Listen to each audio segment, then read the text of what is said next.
Another gunshot. Indeed. So, Sean, American Revolution, what side are you on? Right off the bat, you got to choose. You can't think about it. Are you with the revolutionaries or the Loyalist? I guess for the purposes of this episode, we'll say, yeah, I'm with the Loyalists. You're with the Loyalists? Yeah, sure. Yeah. I don't know. It's hard to say, isn't it? Because you're thinking like, oh, human nature tells me where can I get the best deal? I think, you know what I mean? So it depends. Are you going to stay and risk, dying for some ideals, or do you have like friends you can get behind? Are you a single guy, that's like really passionate about this cause? Or are you going to get a better deal if you head north to Canada, or you know what I mean? Are you going to fight, or what side are you going to be on? Do you think Britain can pull this off, or do you think it's a lost cause? Or France is helping and Spain's helping, so we're getting deep in the weeds here on the American Revolution. That sounds like a lot of thinking, Tom. I wasn't allowed to do any of that. No, I don't. I wasn't thinking either. I was just stream of consciousness, pretending I know what I'm talking about. Hey, folks, Creepy Dave, are we rolling? Oh, yeah. All right, welcome everyone.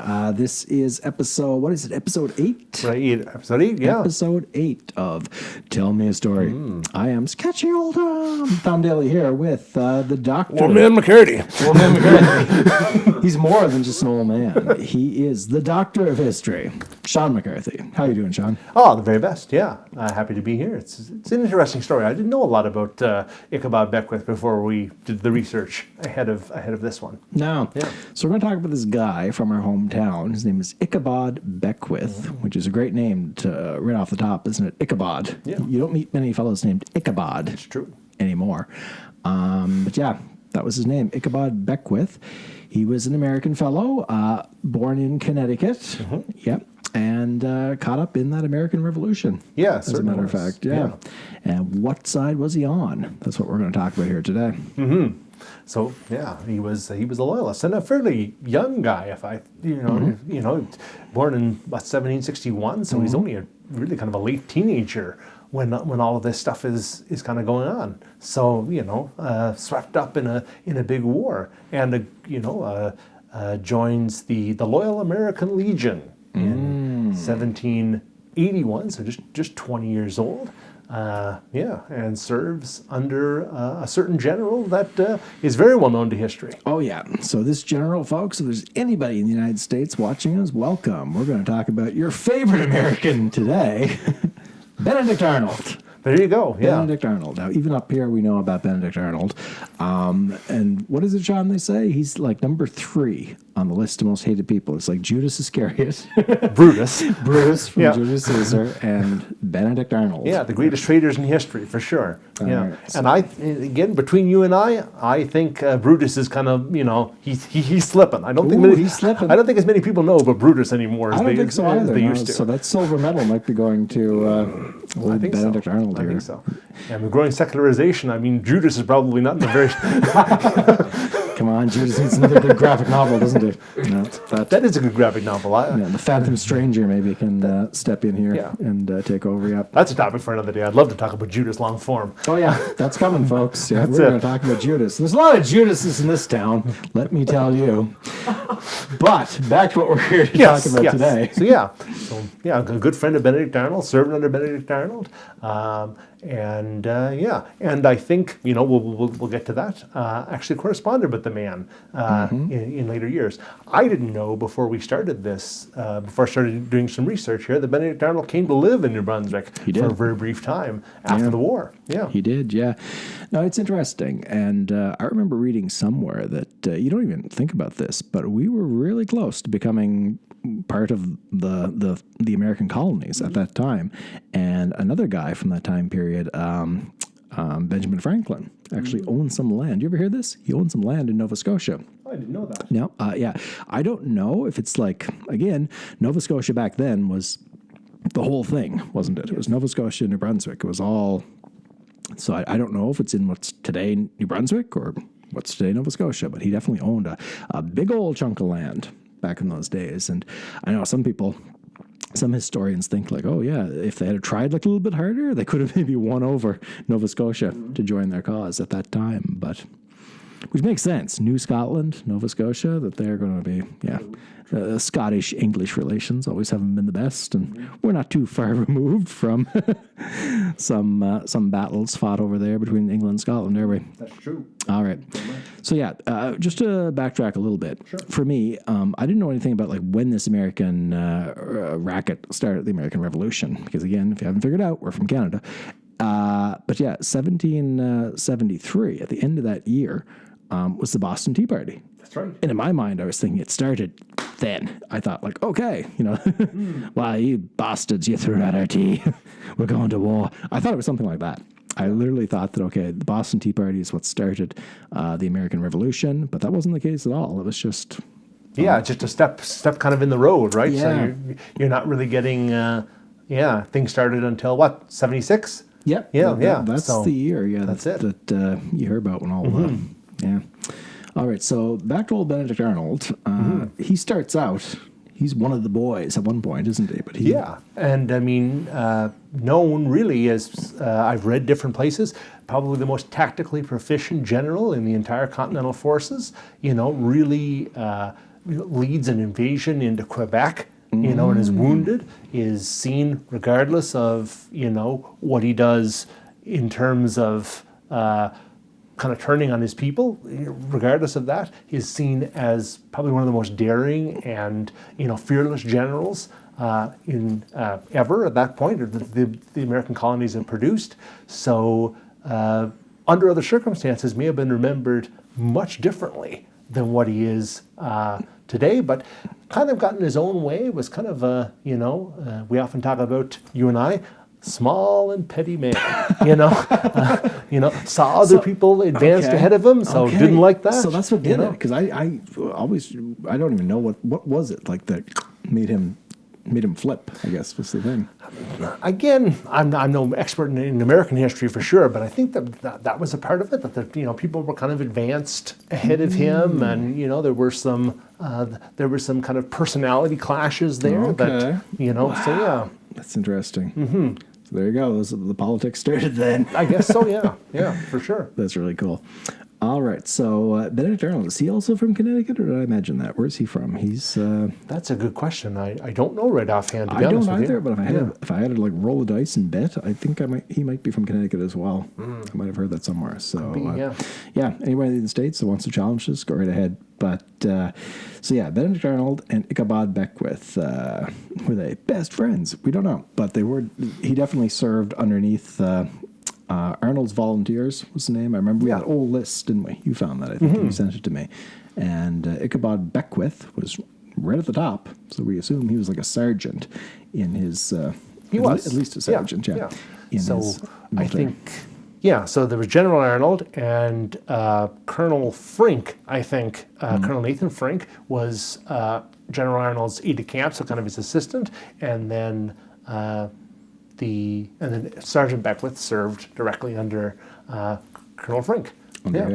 Okay, so this battle, these wars, do we have anything on Beckwith, the battles he was in? You think you have something? I'm not sure. I mean, he joined the cavalry. He was wounded in September 1781. So I wonder if that means he was part of the Fort Griswold massacre. Oh, okay. So that took place in September of 1781. There was a lot of, it was 145, I think, British soldiers wounded at that battle. Yeah. So maybe Ichabod Beckwith was one of them. It was a very hard fight, and apparently, again, the massacre at the end of it, the American soldiers, after having kind of fought very hard, the fort was breached, the British were coming in, and even though they surrendered, they were still killed. So Wow, so old Ichabod might have been a part of that. Maybe, who knows? We don't know for sure, but again, wounded at that same time, it does sort of track that way. Yeah. And again, this is at a time, correct me if I'm wrong, Sean, but when war felt a little more gentlemanly or something, would you say? I don't know if I'm saying that right. Now we picture war like, oh, it's all out madness, guerrilla warfare, just, shoot me before I can shoot you. But this is back in the day when it was kind of like, fire a shot, march, and kind of do that sort of certainly. thing. And there was certainly kind of an understanding between officers. I mean, they would kind of parlay or whatever. But I wonder if that was something that they were willing to do with General Arnold under the circumstances, right? Okay. Was that a situation of if we capture this guy, we're not going to give him any quarter. That's a really good point. Yeah, we're not playing checkers with this guy. We're playing, paintball. I guess. There's no quarter given, no mercy shown. Is that a possibility? I don't know, but yeah, that was. I think that was something that obviously Beckwith was proud of. I mean, he certainly used it a lot later in life. That I was wounded in His Majesty's forces. And, I have to bet that he was wounded in that battle you just talked about. Yeah. All right. So Ichabod Beckwith. Do we know exactly when he came here, or did the battle when does the battle end? So the war ends in 1783. Yeah. And the war ended the battle. Yeah. And it's thought that he kind of got out of what was going to be the United States that same year. Probably came to Nova Scotia, came to Miramichi by 1786. Okay. And got some land further downriver from where we're standing, or where we're sitting right now, toward Middle Island. All right. So now, as he enters this part of Canada, times are, what a time that is. So these Loyalist folks, for people that don't know that are watching this, these people that came up from, if you're familiar with New England, the state of Maine is just south of us, and then New Brunswick, where we are, is the first province you get to in Canada, or Nova Scotia in those days. Keep following. Yes. And, these folks cross that border, and they're offered land, aren't they? Because it's sort of a thank you, I guess, for fighting first on the side of the British Crown, and also these people have nowhere to go at this point. They're considered traders, and they're in America, so they have to start over from scratch. They come up here. And if you're familiar with New Brunswick, the southern part of the province, St. John, they've claimed the Loyalist man, haven't they, as their... Sure, absolutely. I don't know if he's politically correct anymore or not, but he might have lost his luster for a while. I'm not sure. The sign was pretty faded going to St. John for some years, but somebody painted it. Maybe it was Irving, who knows? But the sign got a paint job not too long ago, I do believe. And so these Loyalist folk, they didn't just stay in the southern part of the province down near St. John. They came all the way up here to the northeastern corner, where we are. Yeah. And Ichabod Beckwith was one of them. And the old king, King George at the time, George III by now, it would have been, was handing out land, trying to keep make some folks happy. That's true. I mean, they certainly the British wanted to kind of colonize this area, especially after that particular military conflict. The Loyalists were becoming a big deal in this part of the world, much to the chagrin of one William Davidson, who I'm sure will be a topic of a conversation another day. We'll talk briefly about Davidson right now. Why not? Davidson is considered, I guess, the founding father, the unofficial name given to him. What a guy for the British settlement. For the British settlement, Yeah. Exactly. Yeah. He's the guy who came over here and by hook or by crook changed his name, changed his religion, changed his date of birth even, changed a lot of things about himself. A Scotsman in an Englishman's world who basically created a new identity for himself here in the New World. And so he's doing real good for quite some time. Comes here in 1765 and starts up the salmon industry and the lumbering industry, the things that Miramichi and the province, for that matter, this part of the province at least, are the most famous for.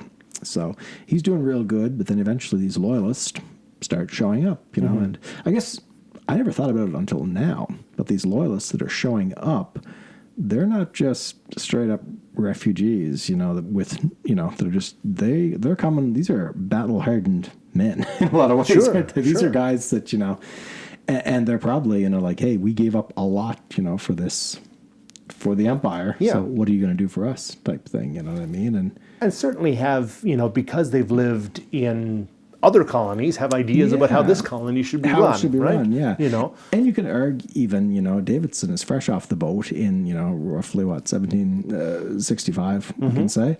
And these Loyalists, they're, on this continent, this North American continent for generations by now, you know what I mean? A couple of generations, because of course the American colonies are very old, so Yeah, you could make a sense, or you could make a case where they would say like, "Hey, we know how this thing should be run better than you do."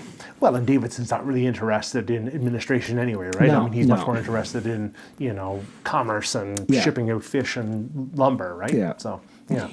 Trying to make that money, trying to That's true. Yeah. make that cheese as fast as possible. So, It's a Swiss joke. well, there you go. There we go. Yeah. I gotta insult somebody. So. Of course. That's it. But yeah, so he comes, he sets himself up downriver. Unfortunately, doesn't like that land all that much. Gets a lot of land, but very, very quickly petitions. I think 2 years later, saying, "Hey, this land, I can't cultivate it. I can't make anything grow here. I need different land." At the same time, though, he marries a lady on the northwest Miramichi by the name of Susanna Whitney. Ooh, I know where this is going. Yes, indeed. I sure do. The daughter of Ebenezer Whitney. That's right. Another great name from classic literature. We're talking about Ichabod Beckwith. Okay, so he's actually married to a guy, his father-in-law, was named Ebenezer Whitney. So you have Ichabod and Ebenezer, both in the same tiny little community with those That's right. names from Sleepy Hollow and Christmas Carol. Yes, exactly, yeah. Yeah. So I think very quickly after the marriage, even though he holds land downriver, he just moves right in on the northwest. Okay. Just lives there. Okay, Yeah. just straight up squatting. I guess, yeah. Or just kind of living on his father-in-law's Okay. land. Yeah. Yeah, because Ebenezer Whitney, too, he's also a loyalist, isn't he? Yeah. Ebenezer Whitney with a great singing voice. That's true. So I'm told. That's true, yeah. Back in those days, no radio, no gramophones even. If you wanted some singing, you had to find a guy who could sing. That's how Ebenezer got over in this small town. That's true. He did, and lent his name to Whitneyville. Oh, yeah. That's it. That's a podcast for down the road. Let me tell you, that'll be a good one. That will be behind a paywall. That'll be behind the extreme paywall. Indeed it will. It's going to cost you a lot to hear that story. But back to old Ichabod. Kind of bitchy when you say he's always kind of complaining in these letters. That's it. He ends up he's I think maybe kind of like General Arnold himself. Kind of gets in his own way. Very kind of small and petty about this, that, and whatever else. So kind of gets into arguments with a lot of his neighbors. His neighbors say, the only reason why he couldn't cultivate the land that he had was that he didn't try. So which I suppose is a good reason. Dr. W.D. Hamilton, who again is a great historian here in the community, did a lot of books and wrote the book Old North-esque, says that the number of disputes between Ichabod Beckwith and his neighbors is too many to count. Too many to count. That's fine. And that guy kept some records. That's the same guy that wrote the Dictionary of Miramichi biography. Yeah. All right, folks. So that guy pretty much wrote the Bible for this kind of character matter stuff he's our go-to source. And yeah, it's that's something if he says it, because he's not. But again, active in the community, was a surveyor of roads for a number of years and commissioner in this, and served on that's a way to make enemies. Yeah, that's true. Surveying roads. That's true. Everybody hates that guy. Yeah. Served on a number of juries. Another way to make enemies. Yeah. Jury duty? Yeah. Fuck that. That's it. Yeah. So, and then left town in 1793. Another way to make people hate you. Leave Exactly. here. That's right. Too good for me, are you? That's it. Well, the only thing worse than leaving here is, of course, realizing you can't make it somewhere else, and having to come back. So, What are you implying, John? hey, listen, you know what I mean? We've all been there, but certainly at that time, thinking you were too good for the community and then leaving, and then 3 years later having to come back, so we left out. Sean's realized that by now, most of our local subscribers have blackballed us. Oh, I don't think so, you know what I mean? That's it. Local subscribers know, I don't know, international folks, talk to me. Hey, listen, you know what I mean? That's it. We all came back, didn't we? There you go. That's it. We're doing this in Newcastle. So that's England, right? not a chance. But yeah, that's it. So came back. So went to Upper Canada for 3 years. It wasn't for him. So probably because his best friend, General Arnold, invaded there some years before. Right. So he came back in 1796 and tried to set himself up here. And lived with the rest of his life here on the Miramichi. Interesting. So when he passed away, it's that little patch of land in the Chatham area near Middle Island, correct? Yes. Now he's buried a long ways from there. He certainly is. Yeah. In 1796, he tried to get land where he was buried. Okay. But I don't think it was successful. No. Yeah. I like how he came back, though, and he's dead. He's like, haha, the land is mine now, But it shows how bad he wanted to be there, because I'm thinking, back in those days, traveling by horse and wagon or whatever it would be, that was a long trip for a living person. But, usually back in those days, a corpse, you're going to be buried close to your nearest graveyard, you would think, you know what I mean? So it's not like that was the only Presbyterian graveyard to go to in those days. There was one right next to him, St. Andrews, which he could have been buried in. Yes. So, all right. So the graveyard that we're talking about, it's an old one, isn't it? It's called St. James Presbyterian at Wilson's Point. That's correct. Yeah. It's one of, if not the oldest British burying ground here in the Miramichi. It is, yeah. Yeah, and what an interesting place that is. There's over 100 people buried there that we do believe. Only 15 stones remain to this day. And we're lucky enough, I guess, in a way, that Ichabod Beckwith, we know that he's buried there for sure. That's right, yeah. Yeah, he's got a stone. His old stone, now, some of the folks there, the stones are there, but they're in really bad condition. Just the weather. This is a freezing place to be. The stones are cracked and chipped, and, acid rain from those good old mills that we had for many, many decades just destroyed the old sandstone. But Ichabod Beckwith doesn't have any of the old stone left at all from what I've looked. I've looked around there, and he's got the modern monument, but you can't even find a chip of the old stone. So from what I've heard, tell me a story, his stone, the pieces, it was all broken and crumbled and stuff like that, but the pieces were taken away one night and used around a campfire. Oh, really? Oh, yes. Because you can never underestimate the stupidity of people in today's world. So Leonard O'Brien didn't get that one. He might have got it. That's true. Maybe it was Leonard O'Brien all along, you know what I mean? One of my heroes, for sure, Leonard O'Brien. Yeah, I want to be more like Leonard O'Brien every day. I wake up every morning, and that's one of my goals. Can I end this day more like Leonard O'Brien? But, that's one of the other stories. We'll talk about that down the road. That Leonard O'Brien might have taken these stones, or he wouldn't do that. He'd hire someone to do it. And yeah, of course not. That's manual labor. Exactly. There's nothing he hates worse than that. But, so for whatever the reason, poor old Ichabod, his stone, whatever there was, it's all gone. Was it some drunks that took it away to make a campfire, or was it, something very sinister where this, Leonard O'Brien, who we'll talk about, took it away to do something nefarious with it. So that's his final resting place anyway at Wilson's Point, this old graveyard that we have here. And, Ebenezer Whitney, another guy, his father-in-law, we do know, is also buried there. So, these old graveyards, they're really something to see. There's not, in our part of the world, there's not a whole lot, not around here, like the Minster from the 1700s. Yeah. And, not to kind of roam into shameless plug territory, but of course, every October we do a tour of that old burying ground. Yeah. So, if you happen to be in Miramichi in October, look us up. We'll be at the graveyard. And we spent a lot of time at that graveyard. Certainly. That's right. Yeah, oldest historic graveyard here. Like you said, in Miramichi. We've done all sorts of things there. Myself. Yeah. Play Davidson. That's right. Yeah, maybe play old Ichabod Beckwith down the road. We should. Maybe so. Yeah. Now, Tom, I've heard different stories. I don't know if there's any truth to them or not, and I wonder if you've heard them. That General Arnold came to Miramichi to visit Ichabod Beckwith at some time.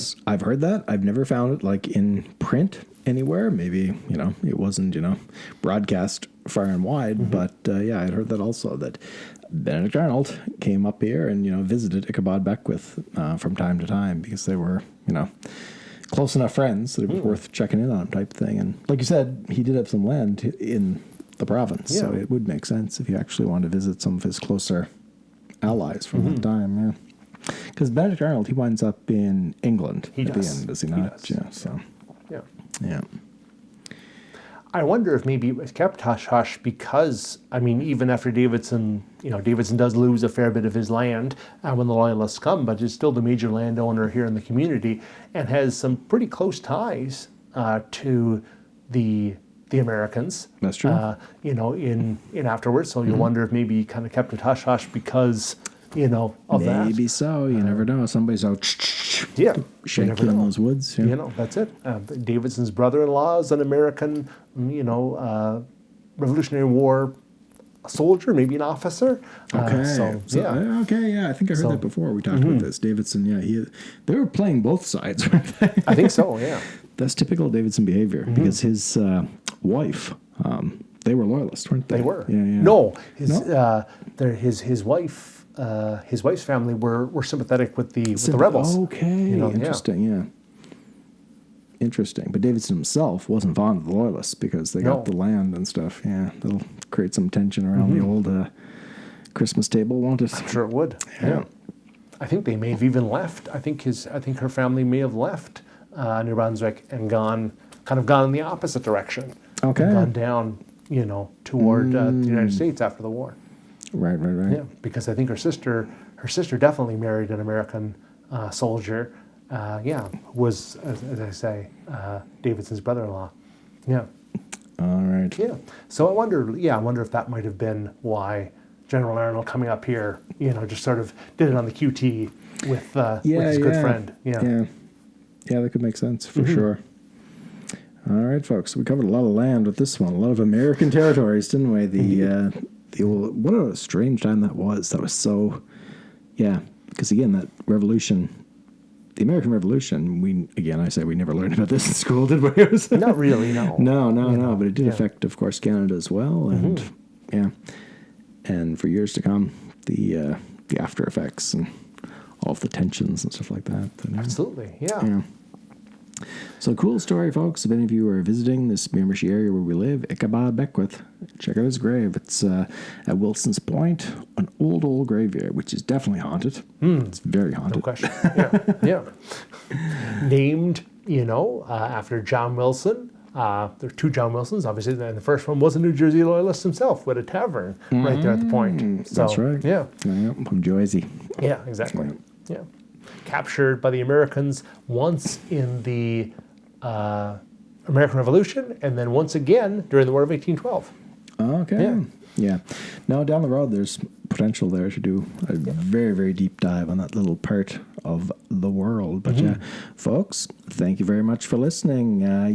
Like, share, subscribe, watch, comment, start an argument in the comments. We don't care. Whatever. Exactly. Whatever creates engagement. You know what I mean? Come on. In these tense times for little old Canada and big bad America, let's start a fight in the comments on YouTube, folks. Come on. I don't care where you're from. You're from the deep south. You know what I mean? Big fan of the deep.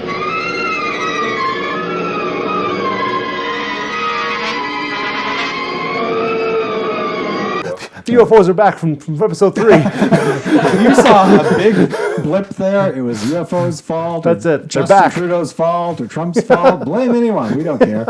Blame whoever you want. But technical difficulties here. But guess what? Creepy Dave, the spider in your mind and the spider behind the camera, he fixed it. He did. Because that's what he does. Exactly. Sean, I think we covered pretty much everything about Ichabod Beckwith today. I believe so. Yeah, I think we've done it. But more stories await. Oh, yes. And we'll be back again next week, and we hope to see you. So in the meantime and in the in-between time, like, comment, subscribe. If Tom hasn't said that already, because I don't quite know where the blip happened. And of course, support all of our friends, including, and first and foremost of all, David, creepy Dave Jardine, who is happily married. Again, I want to reinforce that point. That's it for those of you who are wondering. Exactly. That's right. Exactly. Yeah. He doesn't care that you have 2 vaginas. He's not gonna go to you. Really? Oh, yeah. I'll show you when the camera's. No, I don't really. I've showed you worse. You have. That's it. Yeah. Pearson Airport, folks. What you do when those flights are late. That's it. Okay. So, like, comment, subscribe, support Dave, and we will see you next week. Cheers, everybody. Thanks.